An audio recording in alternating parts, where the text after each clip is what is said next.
MPBEd college की online class में आप सभी का स्वागत है। हम कल चर्चा कर रहे थे मेंटल हाइजीन के बारे में। मेंटल हाइजीन मानसिक स्वास्थ्य है। मानसिक स्वास्थ्य का संबंध किसके साथ है? मानसिक स्वास्थ्य का संबंध व्यक्ति के स्वस्थ रहने से है। और एक और टर्म हमने डिफाइन की थी, मानसिक स्वास्थ्य विज्ञान। मानसिक स्वास्थ्य विज्ञान में उन उपायों का वर्णन होता है जिससे बच्चा या व्यक्ति स्वस्थ रह सके। और आज हम बात करेंगे कि मानसिक रूप से स्वस्थ व्यक्ति में क्या क्या विशेषताएं होती हैं। जो मानसिक रूप से स्वस्थ नहीं होता उसमें क्या कौन सी विशेषताएं नहीं होती, और जो मानसिक रूप से स्वस्थ होता है उसमें कौन कौन सी विशेषताएं होती हैं। आज हम यही डिस्कस करेंगे। पहला पॉइंट है आत्मविश्वासी।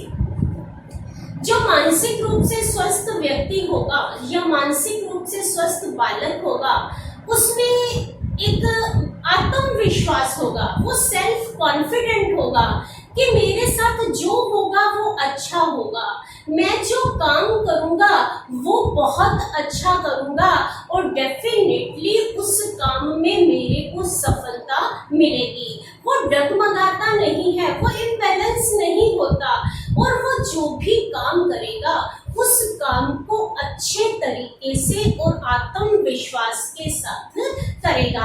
और देखिए कि जो काम हम आत्मविश्वास के साथ करते हैं हमें लगता है कि डेफिनेटली इस काम में मेरे को सफलता मिलेगी ही मिलेगी, तो तब हम उस काम में अपना बेस्ट देने की कोशिश करते हैं, कोशिश या अपना बेस्ट देते हैं और डेफिनेटली तब हमें सफलता मिलती ही मिलती है।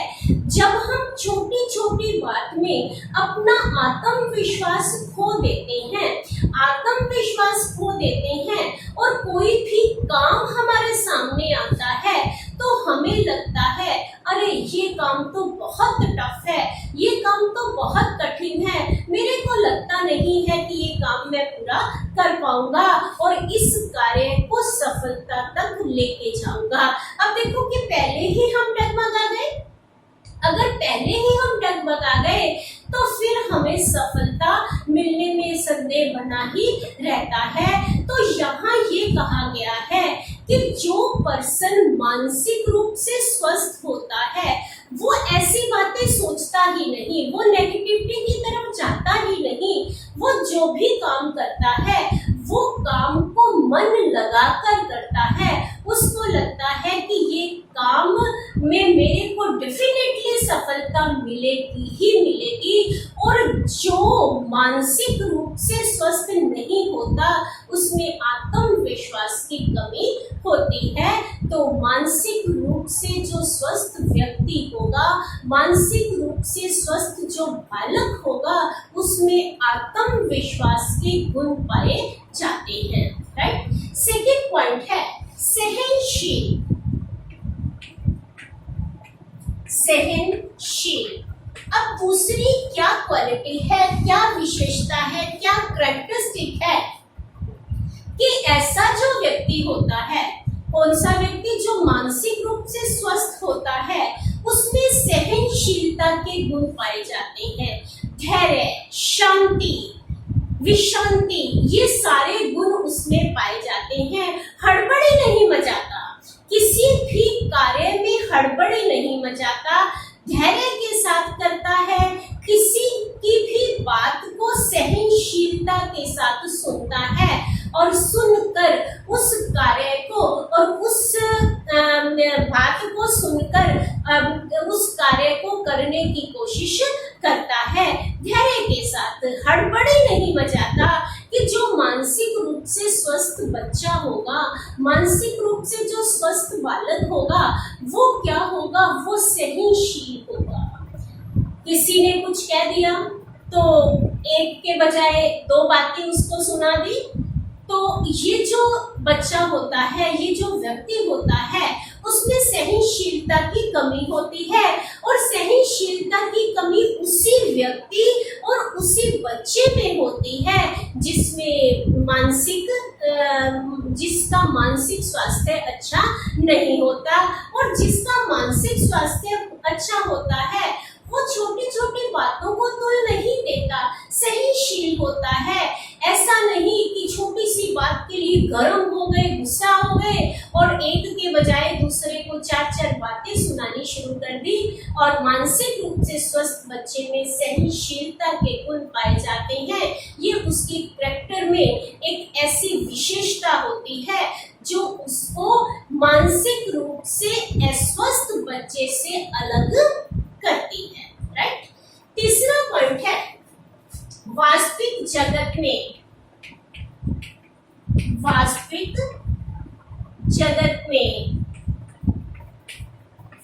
निवास।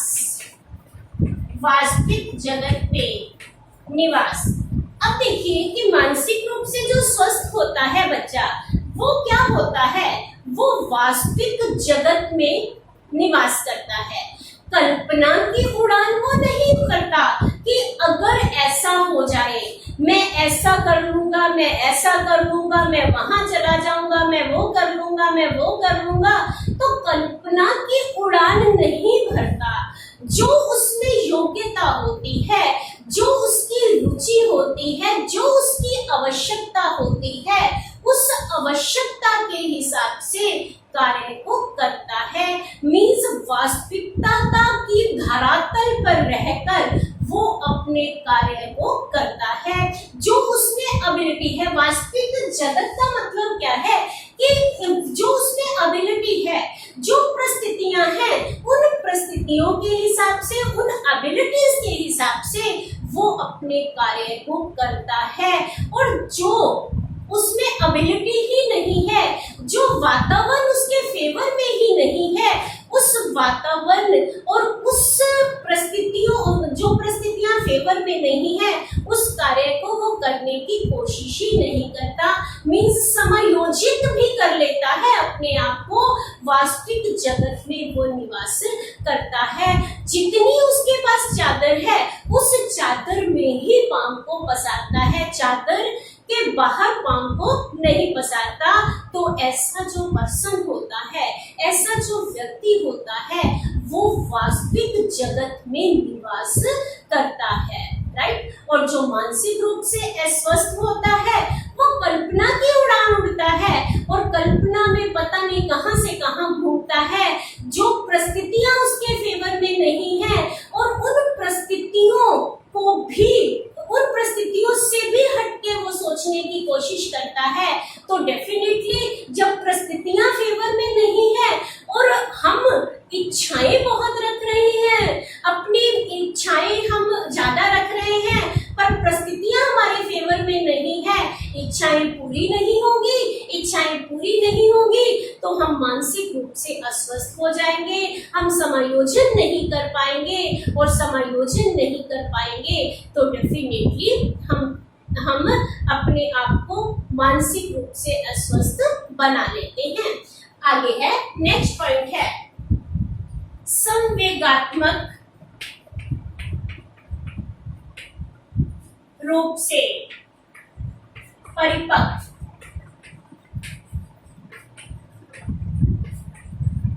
संवेगात्मक रूप से परिपक्व ऐसा जो बच्चा होता है, जो मानसिक रूप से स्वस्थ होता है, उसमें संवेगात्मक स्थिरता पाई जाती है।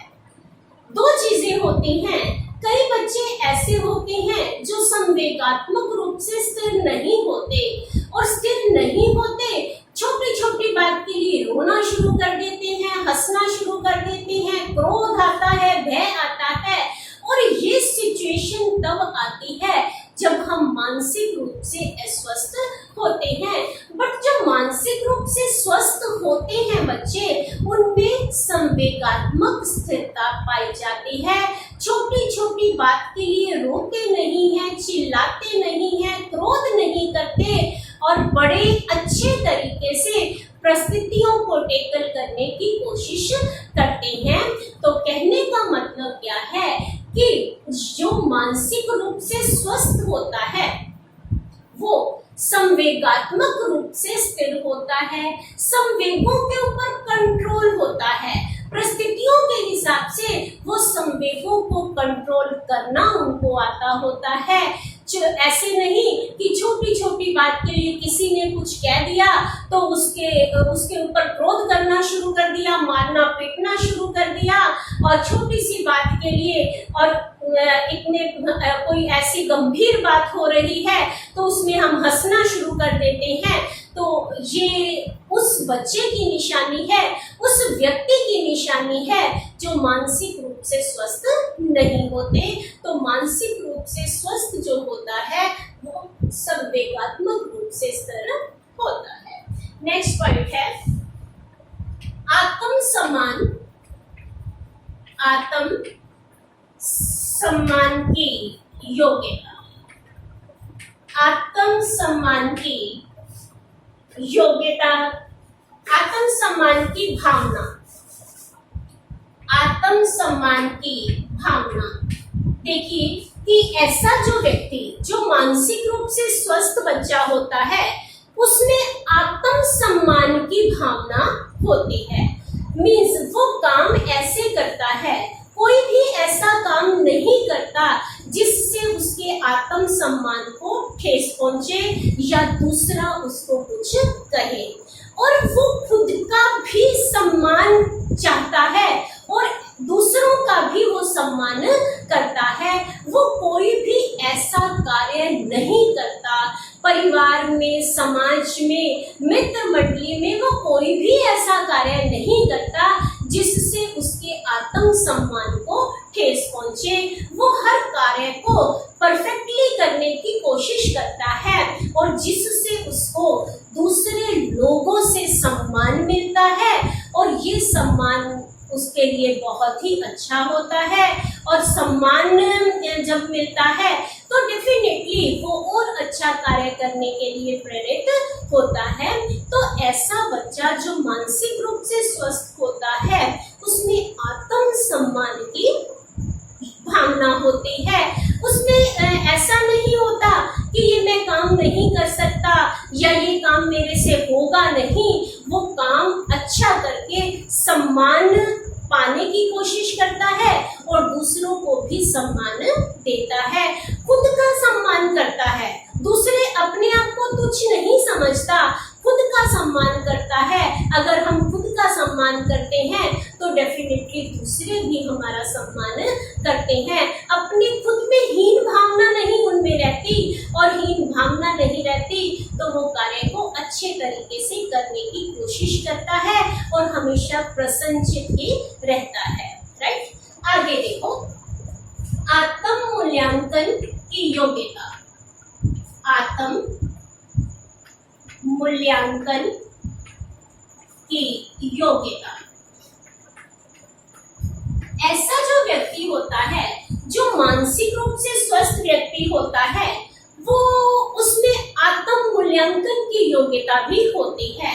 खुद को असेस कर लेता है अच्छे तरीके से कि मैं कहाँ तक काबिल हूँ, मैं कौन सा कार्य कर सकता हूँ, कि कौन सा कार्य ऐसा है जो मैं नहीं कर सकता। तो वो आत्म मूल्यांकन करके उसी कार्य को करता है जिस कार्य को करने की उसमें योग्यता होती है। आत्म मूल्यांकन। और कई बार ऐसा होता है कि जो मानसिक रूप से स्वस्थ नहीं होता वो हर कार्य में आगे आने की कोशिश करेगा और बिना आत्म मूल्यांकन किए कि ये काम मेरे बस का है भी या नहीं। और डेफिनेटली जो हमारे बस का नहीं है, हमारी योग्यता का नहीं है, तो हम उस कार्य में सफलता भी प्राप्त नहीं कर पाते। तो ऐसे बच्चे में जो मानसिक रूप से स्वस्थ होगा उसमें आत्म मूल्यांकन की योग्यता भी होती है। आगे है निश्चित जीवन दर्शन। निश्चित जीवन दर्शन। ऐसा जो व्यक्ति जो मानसिक रूप से स्वस्थ व्यक्ति है उसके जीवन का एक निश्चित दर्शन होता है। उसकी फिलोसफी हर दिन चेंज नहीं होती कि आज कोई पर्सन मिल गया, उस पर्सन ने अपने व्यू बताए और उसने अपने व्यू को चेंज कर दिया। नहीं, निश्चित जीवन दर्शन होता है और उसी निश्चित जीवन दर्शन अपने जीवन की फिलोसफी के हिसाब से वो कार्य करता है और अपने जीवन की फिलोसफी को वो चेंज नहीं करता। देखो कि हर एक व्यक्ति की अपनी अपनी जीवन की फिलोसफी होती है, अपने विचार होते हैं, अपने दृष्टिकोण होते हैं। और ये जो मानसिक रूप से स्वस्थ व्यक्ति होता है, ये अपने जीवन दर्शन में निश्चित होता है, डगमगाता नहीं है।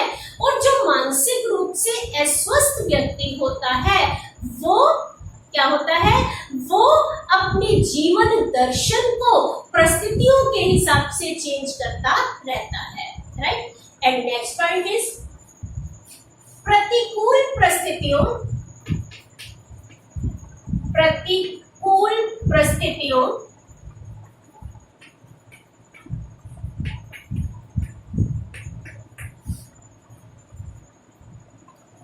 में समायोजित करना। अब देखिए कि जीवन में कई ऐसी परिस्थितियां आती हैं, उन प्रतिकूल परिस्थितियों में भी वो पर्सन अपने आप को समायोजित कर लेता है। उन प्रतिकूल परिस्थितियों में अपने आप को समायोजित कर लेता है और अगर प्रतिकूल परिस्थितियों में वो डगमगा जाता है तो वो अपने मानसिक रूप से जो अपना उसका जो स्वास्थ्य है उसको वो खराब कर सकता है। तो ऐसा जो व्यक्ति होगा, जो मानसिक रूप से स्वस्थ व्यक्ति होगा, वो प्रतिकूल परिस्थितियों में भी अपने आप को समायोजित करता है। उन परिस्थितियों के हिसाब से टेकल करता है, समायोजन करके अपने आप को मानसिक रोगी होने से बचा लेता है। तो ये है मानसिक रूप से स्वस्थ व्यक्ति जो होगा उसके जीवन की कुछ विशेषताएं होती हैं। पहली है आत्मविश्वासी। वो पर्सन आत्मविश्वासी होता है, सहनशीलता का गुण होता है, वास्तविक जगत में निवास करता है, संवेगात्मक रूप से परिपक्व है, आत्म सम्मान की भावना उसके अंदर होती है, आत्म मूल्यांकन की योग्यता भी वो रखता है, उसके जीवन का एक निश्चित दर्शन होता है। एंड लास्ट पॉइंट इज प्रतिकूल परिस्थितियों में भी वो समायोजित अपने आप को कर लेता है कि जिस व्यक्ति में या जिस बच्चे में ये गुण पाए जाते हैं तो डेफिनेटली हम उस बच्चे को कह सकते हैं, उस व्यक्ति को कह सकते हैं कि ये व्यक्ति मानसिक रूप से स्वस्थ है, राइट। अब हम बात करते हैं मानसिक स्वास्थ्य को प्रभावित करने वाले कारक कि ऐसे कौन से फैक्टर्स हैं जो मानसिक स्वास्थ्य को इफेक्ट करते हैं। कि कई कारक ऐसे होते हैं कि जो हमें मानसिक रूप से स्वस्थ बना देते हैं और कई कारक ऐसे होते हैं जो हमें मानसिक रूप से अस्वस्थ बना देते हैं। तो हमारे मानसिक स्वास्थ्य को इफेक्ट करने वाले कारक कौन कौन से हैं। पहला कारक है वंशानुक्रम। वंशानुक्रम तत्व का प्रभाव। वंशानुक्रम तत्व का प्रभाव। वंशानुक्रम तत्व का प्रभाव कि हमें जैसा वंश मिलता है, मीन्स हमें जैसे जीन्स मिलते हैं, उन जीन्स का इफेक्ट हमारे ऊपर पड़ता है। अगर हमारे माता पिता मानसिक रूप से स्वस्थ हैं तो डेफिनेटली हम भी मानसिक रूप से स्वस्थ होंगे। अगर कहीं माता पिता में कुछ डिफिशियंसी है, माता पिता मानसिक रूप से अस्वस्थ हैं, उनमें मानसिक अस्थिरता पाई जाती है या डिसीजन पावर नहीं है, छोटी छोटी बात के लिए टेंशन में आ जाते हैं, तो बच्चे के ऊपर पड़ता है। ऐसा होता है कि कई परिवार में जैसे पिता में मानसिक रूप से अस्थिरता है, संवेगात्मक अस्थिरता है, तो डेफिनेटली बच्चों में भी मानसिक रूप से अस्थिरता पाई जाती है। तो ये जीन्स होते हैं और जीन्स एक पीढ़ी से दूसरी पीढ़ी में ट्रांसफर होते हैं। तो वंशानुक्रम तत्व के कारण हमें जैसे जीन्स मिलते हैं उन जीन्स के हिसाब से हम ग्रो करते हैं और हमारे अंदर वही गुण आने शुरू हो जाते हैं। अगर माता पिता में कुछ दोष है तो डेफिनेटली बच्चों में भी वो दोष पाए जाते हैं। तो वंशानुक्रम तत्व का प्रभाव भी हमारे मानसिक स्वास्थ्य के ऊपर पड़ता है। अब सेकंड है शारीरिक दोषों, शारीरिक दोषों का प्रभाव। अब देखो कि कई बार ऐसा होता है कि कोई व्यक्ति या कोई बच्चा मानसिक रूप से तो अस्वस्थ हो गया, और मानसिक रूप से अस्वस्थ क्यों हुआ? शारीरिक दोषों के कारण। उसके शरीर में किसी तरह के कोई दोष हैं और वो दोष उसमें इंफीरियरिटी कॉम्प्लेक्स डाल रहे हैं। और इंफीरियरिटी कॉम्प्लेक्स इसलिए डाल रहे हैं कि जैसे वो बच्चा स्कूल में जाता है और स्कूल में उस कक्षा को टीचर स्पोर्ट्स के लिए लेके जाता है, और जो मानसिक रूप से स्वस्थ हैं या जिनके शरीर में किसी तरह का कोई दोष नहीं है तो वो खेलों में बढ़ चढ़कर भाग लेते हैं। तो वो बच्चा जो शारीरिक रूप से स्वस्थ नहीं है, जिसके शरीर में दोष है या पांवों से वो चल नहीं सकता या कोई और डेफिशिएंसी उसके अंदर है, तो उस डेफिशिएंसी के कारण वो स्पोर्ट्स में बढ़ चढ़कर भाग नहीं ले पाता। और चाहे टीचर इंडोर गेम्स उसको करवाती है पर फिर भी वो बच्चा क्या करेगा? इन दोषों के कारण उनके मन में एक हीन भावना पैदा हो जाती है कि मैं इन दोषों के कारण आज मैं अपने फ्रेंड्स के साथ खेल नहीं पा रहा, दौड़ नहीं पा रहा। तो ये जो दोष है, ये जो शारीरिक दोष है, उस बच्चे के दिमाग में हीन भावना पैदा करते हैं और उसको मानसिक रूप से अस्वस्थ बना देते हैं। चाहे उसका इसमें दोष नहीं है बट फिर भी वो इस शारीरिक दोष के कारण अपने आप को हीन समझना शुरू कर देता है और ये हीनता उसको मानसिक रूप से अस्वस्थ बना देती है। राइट, आगे क्या है? शारीरिक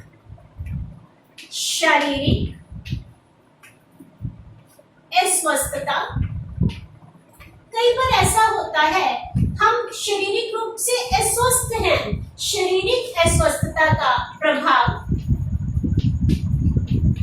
हम कोई भी काम जो टीचर हमें दे रहा है उस कार्य को करने में सक्षम नहीं है, स्वस्थ नहीं है, और स्वस्थ ना होने के कारण और वो टीचर ने जो हमें काम दिया उस काम को ना करने के कारण हमारे अंदर एक हीन भावना पैदा हो गई और हमारे अंदर कॉम्प्लेक्स पैदा हो गया कि वो मेरा जो मित्र तो बहुत अच्छे तरीके से काम कर रहा है और मैं आज मैं शारीरिक रूप से अस्वस्थ हूँ, इसके कारण टीचर का दिया हुआ काम मैं प्रॉपरली नहीं कर पाया और उसके कारण वो बच्चा मानसिक रूप से अस्वस्थ हो जाता है। अब देखो कि ये जो अस्वस्थता है हो सकता है कुछ देर की हो, कुछ दिनों की हो, पर अस्वस्थ तो बच्चा हो गया ना, और हर छोटी छोटी बात के लिए वो टेंशन लेना शुरू कर देगा और हो सकता है कि ये शारीरिक अस्वस्थता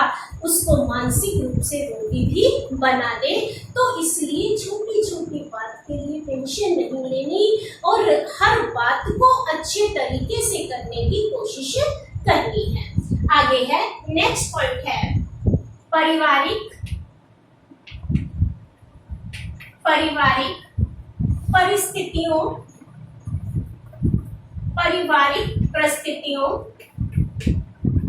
का प्रभाव। अब देखो कि परिवार की परिस्थितियां भी बच्चे को मानसिक रूप से स्वस्थ भी बनाती हैं और मानसिक रूप से अस्वस्थ भी बनाती हैं। अगर परिवार की स्थितियां उसके विकास के फेवर में होती है तो डेफिनेटली वो बच्चा मानसिक रूप से स्वस्थ रहता है। और अगर परिवार की परिस्थितियां उसके फेवर में नहीं है, जैसे माता पिता का छोटी छोटी बात के लिए झगड़ा हो जाना, पिता का शराब पीना, नशा करना, और संयुक्त परिवार है, बच्चे के ऊपर ध्यान नहीं दिया जा रहा और बच्चों में लाड प्यार की कमी, एक बच्चे को बहुत प्यार दिया जा रहा है और दूसरे बच्चे को प्यार नहीं दिया जा रहा, और इसके साथ साथ बहुत ज्यादा कठोर अनुशासन भी बच्चे को मानसिक रोगी बना देता है, मानसिक रूप से अस्वस्थ बना देता है। माता पिता का नौकरी करना और नौकरी करने के कारण बच्चों को टाइम ना दे पाना, या फिर बच्चे को छात्रावास में हॉस्टल में भेज दिया जाता है और हॉस्टल में भी बच्चे को प्यार नहीं मिलता और उसके कारण वो बच्चा मानसिक रूप से अस्वस्थ हो जाता है। तो कई ऐसे पारिवारिक परिस्थितियां होती हैं, वो पारिवारिक परिस्थितियां बच्चे को मानसिक रूप से रोगी बना देती हैं और उसको मानसिक रूप से अस्वस्थ बना देती हैं। नेक्स्ट पॉइंट है विद्यालयीय परिस्थितियां। विद्यालय की परिस्थितियां, क्योंकि बच्चा विद्यालय में भी बहुत देर रहता है, विद्यालय परिस्थितियों का प्रभाव भी बच्चे के ऊपर पड़ता है। विद्यालय का कठोर अनुशासन, कड़ा अनुशासन, छोटी छोटी बात के लिए डांटना पीटना, और एक हिटलर नुमा अंदाज, टीचर ने आते ही बच्चे को डांटना शुरू कर देना, बच्चे की समस्याओं का समाधान नहीं करना, और टीचर का व्यवहार बच्चे के साथ प्रेम का व्यवहार नहीं है, और प्रिंसिपल जो है वो भी बच्चे के साथ अच्छा व्यवहार नहीं करता, बच्चे की बात को सुना नहीं जाता, बच्चे की प्रॉब्लम का सलूशन नहीं किया जाता। तो ये कुछ विद्यालय के, अब इसके साथ साथ बच्चे जो शिक्षण विधियों से पढ़ाया जाता है वो बच्चों को समझ नहीं आती, प्रशिक्षित टीचर नहीं है, अनुभवी टीचर नहीं है, और टेक्नोलॉजी का अभाव है, मनोरंजन के साधनों का अभाव है, बच्चे को पाठ्य सहगामी क्रियाएं नहीं करवाई जाती, और इस तरह के कुछ वातावरण होता है, कुछ परिस्थितियां होती हैं जो बच्चे के विकास में बाधक बनती है, और बच्चा इस बोगस रूटीन से उब जाता है, और उब जाता है तो उसका मन पढ़ाई में नहीं लगता, और पढ़ाई में नहीं मन लगता तो वो स्कूल से बंक करना शुरू कर देता है, बंक करके बुरी आदतों का शिकार हो जाता है। तो ये परिस्थितियां भी बच्चे को मानसिक रूप से रोगी बना देती हैं, मानसिक रूप से अस्वस्थ बना देती है। और वही स्कूल की अगर परिस्थितियां बच्चे की ग्रोथ के फेवर में होती हैं तो डेफिनेटली बच्चे का मानसिक स्वास्थ्य अच्छा बना रहता है। राइट, आगे है मनोरंजन।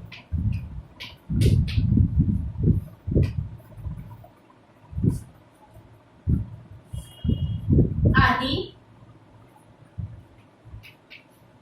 क्रियाओं का अभाव।